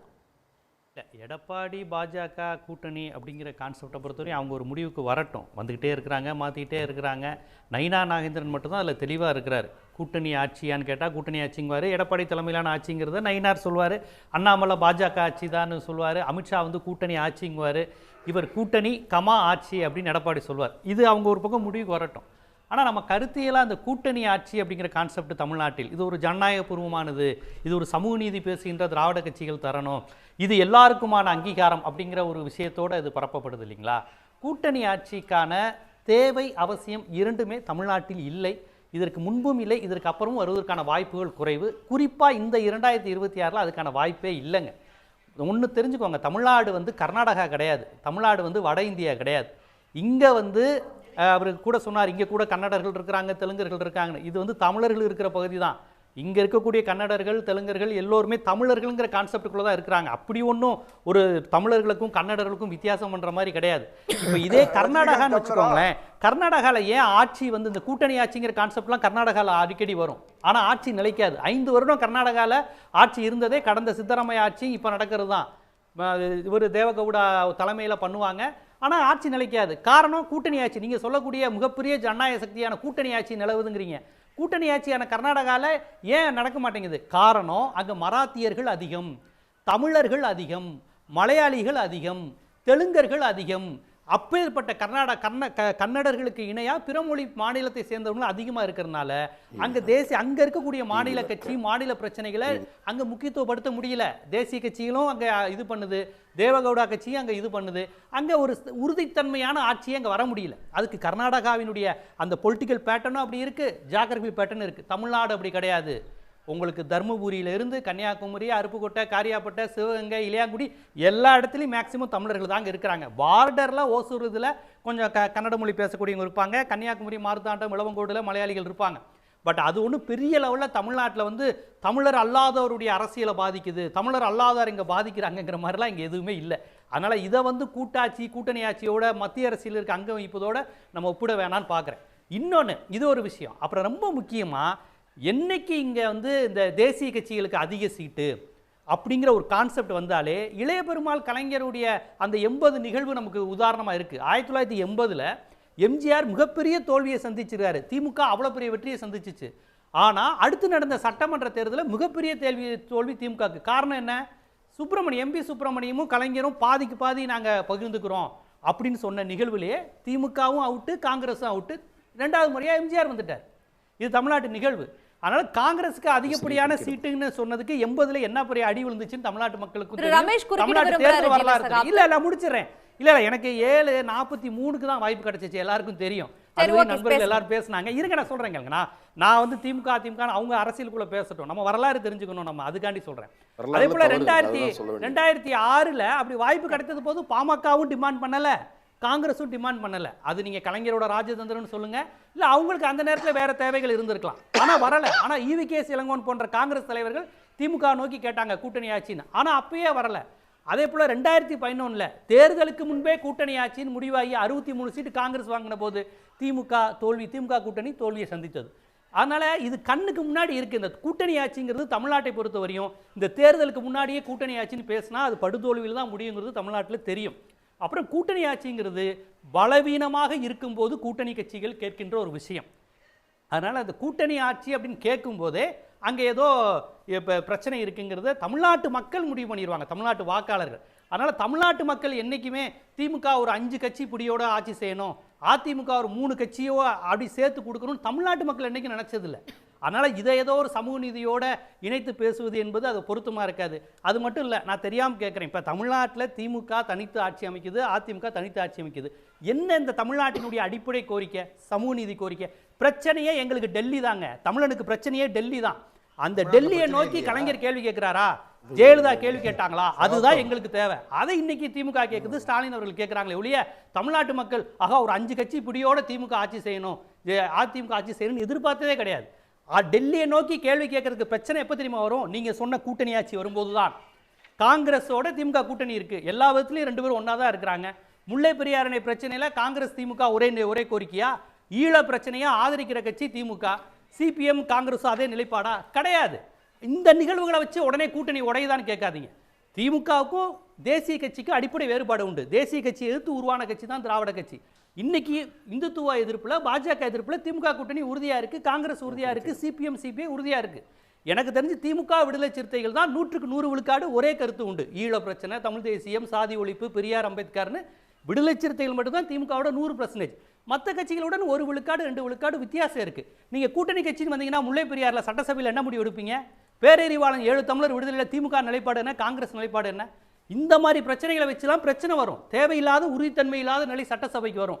இதுவரை அப்படி வந்ததே இல்லையே, இதுவரையும் தமிழ்நாட்டில் வந்ததே இல்லையே. காரணம் என்ன? திமுக தனித்து முடிவெடுத்தது, அதிமுக தனித்து அதனால இந்த கூட்டணி ஆட்சிங்கிற கான்செப்ட்னால தமிழ்நாடு வளம் பெறுங்கிறதுல எனக்கு உடன்பாடே கிடையாது. அது மட்டும் இல்ல, நான் காங்கிரஸ் சிபிஎம் மாதிரி கட்சிகளை கூட்டணியில் இருந்தாலே பிரச்சனைன்னு சொல்லியிருக்கேன். பாஜக கூட்டணி ஆட்சி வந்தால் எவ்வளோ காமெடியாக இருக்குன்னு யோசிச்சு பாருங்க. என்னென்ன பிரச்சனைகள் நடக்கும். நான் இத்தனைக்கு முற்போக்கு கட்சிகளை வச்சிருக்கேன். நான் பெரிதும் மதிக்கின்ற முற்போக்கு விழுமியங்களை கொண்ட அமைப்புகள் கூட்டணி ஆட்சியில் இருந்தாலே இங்கே உள்ள தமிழ்நாட்டின் தன்மை பாதிக்கும். தமிழ்நாட்டின் பிரதிநிதியாக, தமிழர்களின் பிரதிநிதியாக நான் பயப்படுறேன். ஏன்னா அதிமுக திமுக எங்கள் தமிழர்களை காப்பாற்றிக்கிட்டு இருக்கு. மற்ற எல்லாத்தையும் விட இந்தியாவில் சிறந்த மாநிலமாக இந்த 2 திராவிட கட்சிகளும் கொண்டு வந்திருக்கு. அதனால எங்களுக்கு பிரச்சனையே டெல்லி தாங்க. அண்ணா காலத்திலிருந்து பெரியார் காலத்திலிருந்து எங்கள் பிரச்சனையே டெல்லி தான். டெல்லி நிதி தர மாட்டேங்குது, டெல்லி தமிழனை ஒதுக்குது, டெல்லி தமிழை ஒதுக்குது, சமஸ்கிருதத்தை கொண்டு வருது. எங்களுக்கு டெல்லியே எதிர்க்கணும். அதுக்கு நாங்கள் தனித்து நின்றே பண்ணுறோம். அதை செய்யலைன்னா அதை தட்டி கேட்க எதிர்கட்சியான அதிமுகவோ திமுகவோ இருக்கணும். அதுதான் தமிழ்நாட்டினுடைய போக்கா இருக்கு. இன்னைக்கு வளர்ந்து, இன்னைக்கு நெகிழ்ந்து, இன்னைக்கு டெல்லி பார்த்து பதறுகின்ற நிலையில் தமிழ்நாடு இருக்கு அப்படின்னா அதற்கு காரணம் கூட்டணி ஆட்சி இல்லாமல் திமுக கையில் முழுமையாக இந்த அரை நூற்றாண்டு காலம் இருந்ததுதான் காரணம். ஓகே, இவர் ரமேஷ் குறுக்கிட்டு விரும்பினாரு. கேள்வி எழுப்ப அதாவது நண்பர் ஜியோ சகாப்தன் அவர்கள் 1980 பத்திரிகையாளராக இருந்தாரான்னு எனக்கு தெரியாது. நான் பத்திரிகையாளர் போது நான் பிறக்கவே இல்லை. அப்ப நான் 1980 தேர்தலை களத்தில் இருந்து பார்த்த செய்தியாளர். ஆகவே நீங்க போற போக்குல எம்பி சுப்பிரமணியன் சொன்னாரு ஜனங்க நிராகரிச்சிட்டாங்கன்னு சொல்லக்கூடாது. அந்த தேர்தல் முடிவு திராவிட முன்னேற்ற கழகம் நாடாளுமன்ற தேர்தலில் பெருவெற்றியை பெற்றுவிட்டு திமுக காங்கிரஸ் கூட்டணி சட்டமன்ற தேர்தலில் ஏன் தோற்றது களத்தில் நான் இருந்திருக்கேன். எம்ஜிஆர், மக்கள் திலகம் எம்ஜிஆர் அவர்கள் ஒரே ஒரு கேள்வியை மக்கள் முன் வைத்தார். 77 அபரிவிதமான வெற்றியை பெற்ற எம்ஜிஆர், கம்யூனிஸ்ட் கட்சிகளை மட்டும் பக்கத்தில் வைத்துக் கொண்டு வெற்றியை பெற்ற எம்ஜிஆர் என் ஆட்சியை ஏன் கலைத்தார்கள் என்ற கேள்வியை கேட்டார். அது தமிழ்நாட்டு வாக்காளர்களின் மனசாட்சியை உலுக்கியது. அதுதான் காரணமே தவிர 110 112 பிரிச்சு காரணம் அல்ல. அதை புரிந்து கொள்ளுங்கள். அதுதான் மூல காரணம். கூட்டணி ஆட்சி அல்ல. கூட்டணி ஆட்சி மக்கள் நிராகரிக்கவில்லை. எம்ஜிஆர் எழுப்பிய கேள்வி மிக வலிமையான. திமுக காரங்களா அப்ப விமர்சனம் வச்சாங்க. அதெல்லாம் உங்களுக்கு தெரியும், தெரியாமலாம் இருக்காது. எம்பி சுப்பிரமணியன் கலைஞருக்கு எதிராக செயல்பட்டாரு. அவர் வாழப்பாடி 112 இந்த விமர்சனங்கள் நல்லாவே தெரியும். அப்போது அந்த சீட் அரேஞ்ச்மென்ட்டை மக்கள் ஏற்கவில்லை என்பது திரிவுவாதம். அந்த காலகட்டத்துல ஒரு பாயிண்ட்னு சொல்றாரு. அது ஒரு பாயிண்டே அல்ல. அது ஒரு பாயிண்டே அல்ல. எம்ஜிஆர் ஆட்சி திமுக கொடுத்த உங்க கருத்தை ஏற்கிறேன். ஓகே சார், பாயிண்ட் வெச்சிட்டீங்க. I got it. பாயிண்ட் அந்த கூற்று உண்மைதான். நான் என்ன தவறு செய்தேன், ஆட்சியை கலைச்சீங்கன்னு எம்ஜிஆர் கேட்டது உண்மைதான். அது மக்கள் மத்தியில உருவாக்குச்சு. நான் அதை மறுக்கல. ஆனால் எம்பி சுப்பிரமணியன் இயல்பாகவே ஒரு கலைஞர் எதிர்ப்பாளர், வாழப்பாடி ராமமூர்த்தி ஆதரவாளர், சம்பத் ஆதரவாளர். இந்த அரசியல்லாம் இருந்தது. இதெல்லாம் நெஞ்சுக்கு நீதியில கலைஞர் வெளியிருக்கிறாரு. அன்றைக்கு அது முடிவை மாற்றவில்லை என்கிறேன். முக்கியமான அரசியல் இங்க. அதுக்கு முன்னாடி வரை இளைய பெருமாள் இங்க காங்கிரஸ் கமிட்டி தலைவரா இளைய பெருமாள் இருந்தார். அவர் கலைஞரின் இனிய நண்பர். எம்பி சுப்பிரமணியன் வந்த போது ஒரு மனக்கசப்பு வந்தது. எம்பி சுப்பிரமணியன் எம்ஜிஆர் உடைய ஆதரவாளர் அப்படின்லாம் திமுக காரங்க நீங்க 80 பிரச்சாரத்துல பேசினாங்க. இதெல்லாம் உங்களுக்கு நல்லாவே தெரியும் ஐயா. நீங்க எல்லாம் பத்திரிகையாளரா இருந்தீங்க. அதனால இது ஒரு பிரச்சனையே இல்லைன்னு சொல்ல முடியாது. இதுவும் நடந்தது. நீங்க சொன்ன கான்செப்டும் ஒரு தாக்கத்தை ஏற்படுத்துச்சு. அதான் உண்மை. ஓகே ஓகே, மக்களிடம் ஒரு கேள்வி கேட்டிருந்தோம். அதிமுக கூட்டணிக்கு பாமக வரும் என கூறிய எடப்பாடி பழனிசாமி ஆட்சியில் பங்கு என அன்புமணி கேட்டதும் பாமக பந்தியிலேயே இல்லை, இலை போடுவது பற்றி பேசுவதா என்று கேள்வி எழுப்பியிருப்பது அதிமுக பலத்தை காட்ட என 25 விழுக்காட்டினரும், அன்புமணியை எச்சரிக்கை என 45 விழுக்காட்டினரும், நிலைப்பாடு மாறலாம் என 30 விழுக்காட்டினரும் கருத்துக்களை தெரிவித்திருக்கிறார்கள். அந்த மக்களுக்கு நன்றி. திரு சேலம் மணிகண்டன், உங்களுடைய பார்வை. ஒன்றும் இல்லைம்மா, ஜீவசகாப்தன் ஒரு பத்திரிகையாளருங்கிறப்ப முன்னாடி நடந்த வரலாற்று நிகழ்வுகள், அரசியல்கள் நல்லா தெரிஞ்சுக்கிட்டு பேசணும். திரு எம்பி சுப்பிரமணியம் ஆரம்பத்தில் திமுகவில் இருந்தவர். சம்பத் ஆதரவாளர் ஐயா, அதைத்தான் நான் சொன்னேன். சம்பத் திமுக இருந்தவர் தான். சம்பத் திமுக இருந்தவர் தான். இங்க பாருங்க, நான் சொன்னதுல ஒரு கருத்து, அவர் மறுத்ததனால அந்த கருத்தை சொன்னேன். முழுசா பேச விடுங்க. இல்லையா, சம்பத் வாழப்பாடி சொல்றாங்க. அண்ணா காலத்திலே எதிர்த்து தனி கட்சி கண்டவங்க, அந்த வழி வந்தவர். அவங்க எல்லாம் திமுக எதிர்த்து காங்கிரஸ் அந்த அடிப்படையில நான் சொன்னேன். நீங்க உடனே இந்த ஒரு பாயிண்ட பிடிச்சிட்டு அவர் திமுக இருந்தவர்னு எனக்கு தெரியாது. அதனாலதான் அவர் அண்ணாவை எதிர்த்தார், கலைஞர் எதிர்த்தார். திமுக இருந்து தான் எதிர்த்தார். எம்ஜிஆரும் திமுக காரர் தான். சரி வாங்க, எடப்பாடி அவர்கள் சொன்ன கருத்துக்கு என்ன சார் உங்களுடைய பார்வை, என்ன பதில், என்ன இறுதி பார்வை வச்சிருங்க மணிகண்டன். சரி இருங்கம்மா, அவர் பாட்டுக்கு சொல்லிட்டு போவார், நீங்க உடனே எடப்பாடி பிடிச்சிட்டு தொங்குறீங்க. அவர் பாட்டுக்கு விட்டு நான் அந்த ஊருக்காரமா எம்பி சுப்பிரமணியன் சேலத்துக்காரரு, வாழப்பாடுற குடும்பமே தேசிய காங்கிரஸ் குடும்பம், நல்லா தெரியுமா? மன்னிச்சிருங்க, நான் அவரை பார்த்தது இல்ல. நான் எடப்பாடி பேசுனதை நீ கேட்டிருக்கேன். அந்த தலைப்புக்கு வந்துருங்களேன் ப்ளீஸ். அம்மா இருமா, அவர் பாட்டுக்கு தவறான தகவலை சொல்லிட்டு போறார். MP சுப்பிரமணியத்தோட 3வது 4வது நிலை சீடரா இருந்தவர் திரு வாழப்பாடி ராமமூர்த்தி. இவர் பாட்டுக்கு அள்ளி விட்டுட்டு போறாரு. என்னென்னமோ 2 பேரும் சேலத்துக்காரங்க, எனக்கு நல்லா தெரியும். இந்த மாதிரி போற போக்குல அடிச்சுட்டு போவாங்க. சம்பத் ஆதரவாளரா இல்லையா? சம்பத் அவங்க குரூப்ல இருந்தாரா இல்லையா? சம்பத் ஆதரவாளர். இது ஒரு பத்திரிகையாளரா பாக்குற சன் டிவி என்ன தவறா சொல்லிட்டேன் ஐயா? 80 தேர்தலில் இந்த ஃபேக்டர் கருத்து சொல்றாரு. என்ன தவறா சொல்லிட்டேன் ஐயா? நான் சொன்ன காரணத்தை, அந்த நோக்கத்தை, விளைவா நான் சொல்றேன். நீங்க அதையெல்லாம் மறுக்காம நீங்க உடனே இவரை எதிர்க்கல அவரை எதிர்க்கலங்கிறீங்க. அப்படி ஒரு ஃபேக்டர் இருந்ததுன்னு சொல்றேன். இது வரலாற்றுல ஒரு சிறிய பகுதி. நீங்க அந்த 80 தேர்தல் சொன்னதுனால நான் சொல்றேன்.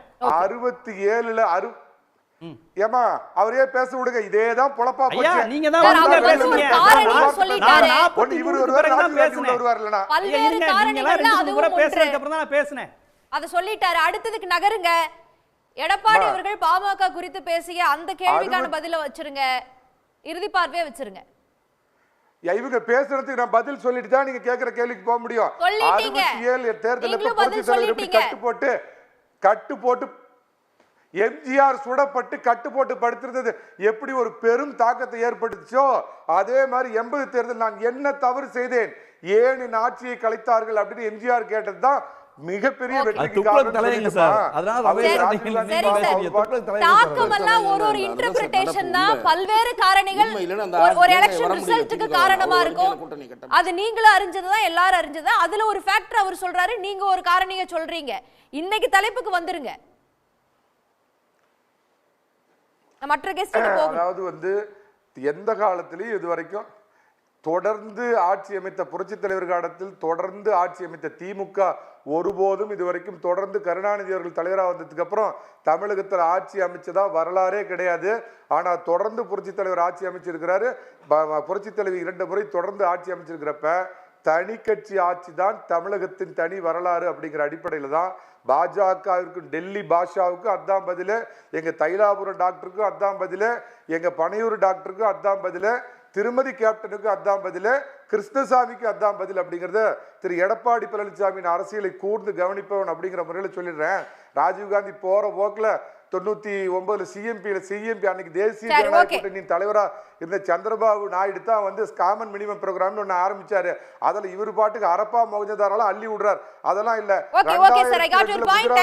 நடந்ததுக்கு அப்புறம் 1.5 வருஷம் எதுக்கு வாஜ்பாய் மந்திரி சபையில் இருந்தீங்க? திரு பாலு, உங்களுடைய இறுதி கருத்து. அதாவது இப்போ ஜீவசகா பேசுனர் அவர் ஒரு பத்திரிகையாளர். அவர் சொல்லுகின்ற பொழுது பார்த்தீங்கன்னா மீண்டும் அவரை எடுத்து பார்க்கட்டும். ஒரு மூத்த பத்திரிகையாளர், இப்போது விவாதங்களில் கலந்து கொள்ளக்கூடியவராக இருக்கிறார். முரண்பாடுகளினுடைய மொத்த உருவமாக அவருடைய இன்றைய விவாதம் என்பது அமைந்திருக்கிறது. தேசியம்தான் பிரச்சனை, தமிழ்நாட்டில் பிரச்சனையே இல்லை அப்படின்னு ஒரு இடத்துல சொல்கிறார். இன்னொரு இடத்துல பார்த்தாக்கா கர்நாடகாவில் பல்வேறு இனங்கள் இருக்கிறது, இங்கே அப்படி ஒரு பிரச்சனை இல்லைங்கிறார். இதெல்லாம் கவனமாக பொதுத்தளத்தில் நீங்கள்லாம் பொதுவானவர்கள், நான் ராஜீவ்காந்தியெல்லாம் ஒரு இயக்கத்தை சார்ந்தவர்கள், நாங்கள் பேசலாம். ஆனால் நீங்கள் பொதுவானவர்களாக பார்க்கக்கூடியவர்கள் இன்றைய தேவை என்ன என்பது குறித்து விவாதிக்கணும். அதை ஒரு பக்கம் ஒதுக்கி வச்சுருங்க. இந்த விவாதத்தில் நான் சொல்ல வர கருத்து, ஏதோ மெஜாரிட்டி இல்லை, பெரும்பான்மை இல்லை என்றால் கூட்டணி என்பதை விட்டுவிட்டு பெருந்தன்மையோடு நாங்கள் மெஜாரிட்டியோடு அறுதி பெரும்பான்மையோடு இருந்தாலும் கூட கூட்டணி கொடுப்போம் என்பதுதான் பெருந்தன்மை. அத்தகைய பெருந்தன்மை தமிழகத்திற்கு வேண்டும். ஏன் நான் சொல்கிறேன்னா, இது அவர்களுடைய கூட்டணிக்கே கூட நல்லது. இப்போ ஒரு உதாரணத்துக்கு சொல்கிறேன், எல்லா இயக்கங்களும் இருக்குது. இப்போ நாங்கள் ஒரு அடுத்த நிலையில் இருக்கக்கூடிய 2வது 3வது நிலையில் இருக்கக்கூடிய ஒரு இயக்கம், நாங்கள் சொல்லுகிறோம் எங்களுடைய கூட்டணியில் இருக்கக்கூடிய பெரிய கட்சி அறுதி பெரும்பான்மையோடு இருக்க வேண்டும் என்பது எங்களுடைய பெருந்தன்மை. நாங்கள் மெஜாரிட்டி இல்லாமல் இருந்தால் தான் எங்களுக்கு வாய்ப்பு கிடைக்கும், அதனால் அவங்களுக்கு சீட்டு கிடைக்கக்கூடாது அப்படின்னு நாங்கள் நினச்சோன்னா சுயநலம். ஆனால் அவர்களை பொறுத்தவரையில் நாங்கள் எல்லோரையும் இணைத்து செயல்படுவோம் என்று சொன்னால் அவர்களும் வெல்ல வேண்டும், சிறிய இயக்கங்கள் கூட்டணியில் இருக்கக்கூடிய இயக்கங்களும் வெல்ல வேண்டும் என்ற நல்ல கருத்தொற்றுமை, உடன்பாடு அந்த கூட்டணியில் இருக்கக்கூடிய கூட்டணி கட்சி தோழர்களுக்கு, தொண்டர்களுக்கு, இயக்கத்தினருக்கு வரும். இது ஒரு ஆரோக்கியமானது. எனவே மெஜாரிட்டி இல்லை என்றால் அப்பொழுது அந்த சமயத்தில் நாங்கள் வருவோம் என்பதும், மெஜாரிட்டி இருந்தால் நாங்கள் அதை பற்றி பேச மாட்டோம் என்று சொல்வதும் அது ஒரு பொருத்தமானதாக இருக்காது. ஆனால் தமிழ்நாட்டிற்கு இன்றைக்கு கூட்டணி அமைக்க வேண்டிய தேவை என்பது எழுந்திருக்கிறது. அதை நடக்கும், அதை பாருங்க. திரு ராஜீவ்காந்தி இறுதி. சேலம் மணிகண்டன் பேசுகிற போது ஏதோ கரப்பா மோகன்ஜதார வரலாறு ராஜீவ்காந்தி போயிட்டு இருந்தார். அதெல்லாம் சரி விடுங்க, பாசிட்டிவ் சார். இன்னைக்கு கீழடிங்கிற ஒரு லேண்ட்ஸ்கேப் இன்னைக்கு ஒட்டுமொத்த தமிழ்நாட்டு மக்களும் முதல் நாகரிகம் தோன்றிய இடமாக இருக்கிறதுன்னு ஒரு கிளைம் பண்ணுறோம். இரும்பு கண்டுபிடிக்கப்பட்ட காலம் தமிழ்நாட்டில் தொடங்குகிறது என்று முதலமைச்சர் அறிவித்திருக்கார். அந்த சயின்டிஃபிக்காக அந்த ஆய்வை அங்கீகரிக்க வேண்டும் என்று பாட்டாளி மக்கள் கட்சி பாஜக நாங்கள் கேட்குறோம். பாஜக இதற்கு வாய் திறக்கலை. அதற்கு மாறாக அங்கே ஆய்வு மேற்கொண்டு ராமநாத் சுப்ரமணியனை மாற்றுறீங்க. எந்த ஸ்ரீராம் அவர்கள் ஏற்கனவே அங்கே இதில் சயின்டிஃபிக் அப்ரோச்சே இல்லைன்னு சொன்னாரோ, ஆய்வே செய்யாத ஒருத்தர் வச்சு அறிக்கை எழுதினார், அவரை கூட இன்சார்ஜாக போடுறாங்க. தமிழ்நாட்டுக்கு எல்லா கட்சியிலும் குரல் கொடுக்குது. இன்றைக்கே அமைதியாக இருக்கார் மரியாதைக்குரிய எடப்பாடி பழனிசாமி. தன்னுடைய கூட்டணி தர்மம் கெட்டு போயிருனா, தன்னுடைய எஜமான் பெரும் மரியாதைக்குரிய இந்த நாட்டு உள்துறை அமைச்சர் அமித்ஷா அவர் கேள்விப்பார்னா, இந்த கள்ள மௌனம் தான் எப்போதும் பிழைப்பு பாதமாக எடப்பாடிக்கு இருக்கிறது. தன் சின்னத்தையும் கட்சியும் பாதுகாப்பதற்காக தமிழர் நலனை, தமிழ்நாட்டு நலனை, தமிழ் மொழி மீதான நலனை விட்டுக் கொடுப்பவர் தான் எடப்பாடி பழனிசாமி என்பது தான் மாண்புமிகு முதலமைச்சர் அவர்கள் தொடர்ந்து பேசி வருகிறார். இந்த அது கட்சி கூட்டணி வைக்கிறது இல்லை, அது வாக்கு அரசியல் இல்லை. அதற்கு மாறாக தமிழர் விரோத போக்காக, தமிழ்நாடு விரோத போக்காக இருக்கிற பாஜகவுடைய கள்ள மௌனத்தை எடப்பாடி ஆதரிக்கிறார். ஏன் ஆதரிக்கிறார் என்றால் அவர் சுயநலத்துக்காக ஆதரிக்கிறார் என்பது அந்த வாதமாக நான் பார்க்குறேன். திரு ரமேஷ், உங்களுடைய இறுதி பார்வை. இல்லை, நான் ஏற்கனவே சொன்னதைத்தான் மீண்டும் வலியுறுத்த விரும்புகிறேன். கூட்டணி ஆட்சி என்பது ஒரு மக்களுக்கு தவறு செய்யாமல் ஒரு ஆட்சி நடப்பதற்கு, ஒரு பெரிய அளவில் ஊழல்கள் நடைபெற முடியாமல் தடுப்பதற்கு உதவக்கூடியதாக இருக்கும். ஊழல் முற்றிலும் ஒழிந்து விடாவிட்டாலும் நிச்சயமாக கூட்டணி கட்சிகள் நெருக்கடி கொடுக்கும். 1-2 பேர் பெர்ஃபார்ம் பண்ண வேண்டும் என்பதற்காகவாவது செயல்படுவார்கள். ஒவ்வொரு கட்சிக்கும் ஒரு சில தனிப்பட்ட அஜெண்டா இருக்கும். அது கூட்டணி கட்சிக்கும் ஒத்து வரக்கூடிய கருத்தாக. நிலையான ஆட்சிக்கு ஒரு கட்சியின் ஆட்சி தான் இல்ல. நிலையான ஆட்சி நீங்க கூட்டணி கட்சிகளோடு சேர்த்துக்கொண்டு நிலையான ஆட்சி தர முடியாது என்பதை நான் ஏற்கவில்லை. அடல் பிகாரி வாஜ்பாய் அவர்கள் நடத்தி காட்டியிருக்கிறார். ஆகவே அது நடத்த முடியாத விஷயம் அல்ல. வேறு சில மாநிலங்களிலும் 1-2 மாநிலங்களில் நடைபெற்று இருக்கிறது. ஆகவே அதாவது என்ன சொல்றது, ஒரு அக்கௌண்டபிலிட்டி, அந்த அக்கௌண்டபிலிட்டி என்பது கோயலிஷன் சிஸ்டம்ல இருக்கும். இது 2 பேரும் சுதந்திரமாக மாறி மாறி திராவிட முன்னேற்ற கழகமும் அதிமுகவும் சமரசங்கள் செய்து கொண்டு, சமரசங்கள் சிங்கிள் கொட்டேஷன் வந்தால் இவர்கள் மீது நடவடிக்கை எடுப்போம்னு சொல்லுவாங்க, எடுக்க மாட்டாங்க. அவங்களும் அதே பேசுவாங்க, ஆனா எடுக்க மாட்டாங்க. இதெல்லாம் காம்ப்ரமைஸ். என்னோட கருத்துக்கு தான் 2-3 பேர் மாற்று கருத்து வச்சாங்க. அதுக்கு நான் சுருக்கமா சொல்லி முடிச்சிடுறேன். நம்ம சமூக நீதி பேரவை, நம்ம ஐயா வழக்கறிஞர் பாலு ஐயா என்ன சொன்னாங்க, கூட்டணி கட்சி இன்னும் வேணும் அப்படிங்கிற மாதிரியான கான்செப்ட்லாம் வச்சாங்க. வேற ஒன்றும் வேணாம். இப்போ பாரதிய ஜனதாவுடன் கூட்டணி ஆட்சி அமையுதுன்னா, இப்போ ராஜீவ்காந்தி கேட்ட மாதிரி கீழடி விவகாரமாக இருக்கட்டும், நம்ம 69% இடஒதுக்கீடு போன்ற விவகாரங்களை நீங்கள் கூட்டணி ஆட்சி வைப்பது மூலமாக என்ன செய்ய முடியும்? இங்கே தமிழ்நாட்டில் வந்துச்சுன்னா, இப்போ நீங்கள் மத்திய ஒன்றியத்தில் நீங்கள் கூட்டணி ஆட்சி இருக்குங்கிறீங்க, அதை தயவுசெய்து இது பண்ண. இது இந்தியாங்கிறது ஒரு துணைக்கண்டம். இது ஒரு மொழி, ஒரு மதம், பல்வேறு இதை நீங்கள் ஒரு மாநிலத்தை சேர்ந்த ஒருவர் கையிலையும் ஒரு கட்சி கையிலையும் கொடுப்பதே ஒரு ஜனநாயக விரோதம். இது அவ்வளவு ஒரிசா ஒரு தனி தேசிய இனம், தமிழர், தெலுங்கர், இவ்வளோ பேரை சேர்ந்து ஒரு உத்தரப்பிரதேசமோ ஒரு இந்தி பெல்ட்டுக்காரங்க மட்டுமே ஆட்சி செய்கிற ஒரு அமைப்பு, அதை ஓரளவுக்கு கட்டுப்படுத்த வேண்டிய அமைப்பு இருக்குது. நான் எப்போவுமே ப்ரூட்டல் மெஜாரிட்டி வரவே கூடாது ஒன்றிய அரசுன்னு நினைக்கிறேன். அது காங்கிரஸாக இருக்கட்டும், ஜனதாவாக இருக்கட்டும், பாரதிய ஜனதாவாக இருக்கட்டும். ஆனால் தமிழ்நாட்டை பொறுத்தவரையும் எப்போவுமே எங்கள் அறுதி பெரும்பான்மை வரணும்னு நினைப்பேன். மாநிலங்களை பொறுத்தவரையும் அதற்கு காரணம் தான் கட்சி சார்பெல்லாம் கிடையாது, என் மாநில நலன் சார்ந்து தான். பாட்டாளி மக்கள் கட்சியும் அந்த உணர்வுடைய கட்சிங்கனால தான் கேட்குறேன். நான் கேட்குறேன், இவங்க கேட்குறாங்களே எல்லா கட்சிக்கும் உரிமை வேணும், அதிகாரம் வேணும்னு. அது நல்ல கொள்கை தான், அடிப்படையில் நல்ல ஒரு கொள்கை தான். அவர் பெரியார் அம்பேத்கர் கொள்கையை ஏற்றுக்கொண்ட அவங்க கேட்குறது சரி. ஆனால் ஒரே ஒரு விஷயம், தேர்தல் அமைப்பு மாற்றம்னு ஒரு கான்செப்ட், இதை கண்டிப்பாக பாமகவும் ஏற்றுக்கிறோம். தேர்தல் அமைப்பு இருக்குது பாருங்கள். இப்போ இருக்க எம்எல்ஏ சிஸ்டம் இல்லாமல் ஒவ்வொரு கட்சிக்கான ஓட் பெர்சன்டேஜ் படி பிரதிநிதித்துவம்னு இருக்குது. அதுக்காக போராடுங்க. நான் ஒரே ஒரு கோரிக்கை வைக்கிறேன், அதை நீங்கள் பாரதிய ஜனதாவிடம் வைக்க முடியுமா? எல்லா கட்சிக்கும், சிறிய கட்சிகளுக்கும் அதன் ஓட்டுக்கு மரியாதையான ஒரு அமைச்சரவையில் இடம், ஒரு கான்செப்டை இந்தியா முழுவதும் மாற்றுங்கிற கோரிக்கையை பாரதிய ஜனதா ஏற்றுக்குமா? ஒற்றையாட்சியை விரும்புகின்ற, பாசிசத்தை விரும்புகின்ற, மாநில நலனை ஒடுக்க நினைக்கின்ற பாரதிய ஜனதா அந்த கோரிக்கை ஏற்றுக்குமா? நான் அந்த கோரிக்கையை ஏற்றுக்கிறேன். அது பாட்டாளி மக்கள் கட்சியின் கோரிக்கை. அதற்காக பாமக போராடி, நான் அதை ஏற்றுக்கிறேன். உங்க கூட்டணி கட்சியான பாஜக ஏற்றுக்குமா சொல்லுங்க. அது ஒரு நல்ல கான்செப்ட். நன்றி. அனைத்து விருந்தினர்களுக்கும் நன்றி, நேயர்களுக்கும் நன்றி. மற்றொரு நிகழ்ச்சியில் சந்திப்போம். வணக்கம். உடனுக்குடன் செய்திகளை தெரிந்து கொள்ள சன் நியூஸ் பெல் ஐகானை கிளிக் பண்ணுங்க.